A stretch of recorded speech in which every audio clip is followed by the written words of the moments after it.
Okay, basically we're here at this is out in New Pass. This is another one of these man-made structures. I don't know if you guys can actually see the changing in elevation. It's kind of hard for me even to see, but there is a mound right there. These series of earthworks turn into canals. This is actually different than my other videos where I showed the fish traps and the fish farms.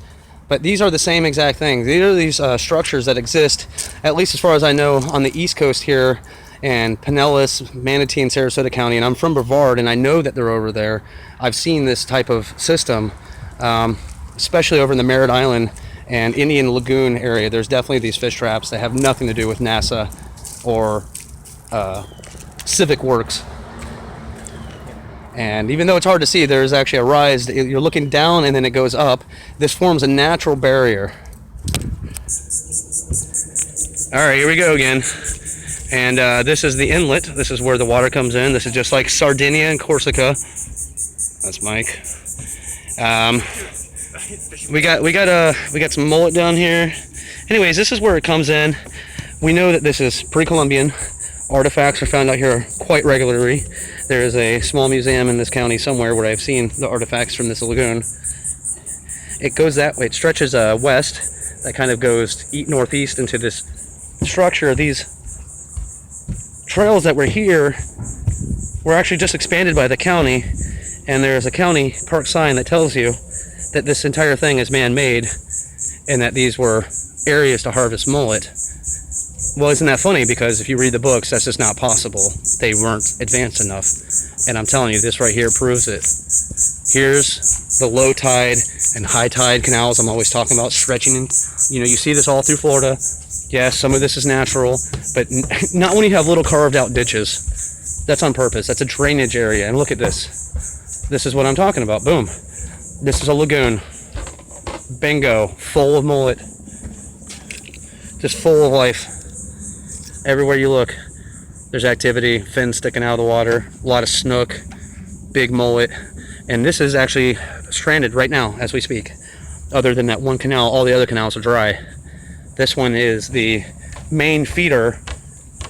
They probably wouldn't have been harvested. They probably would have left this alone.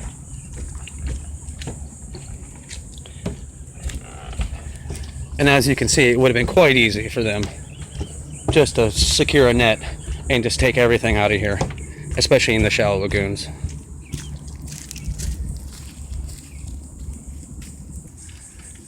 All right, and here's a look at these millions of little canals. There's an Indian mound you might or probably cannot see. It's hard for me to even see it through this, but it's 6 feet tall, approximately 20 feet at the base. There's dozens of them through the swamp. It's probably really hard to see. Might be a complete waste of time for documentation, but these are the little canals that lead back to those lagoons. And as you can see, they're stagnant right now because they're cut off from flow. That will change in a couple hours.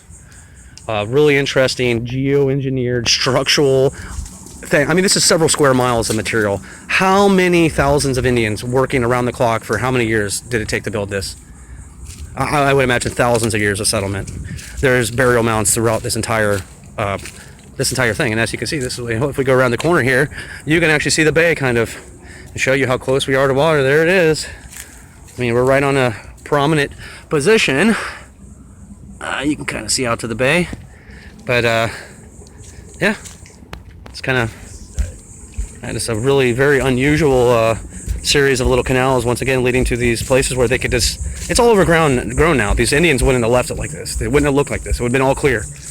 This is from post-Columbian times. This is a pre-Columbian site out on Longboat in New Pass. It's the nature reserve.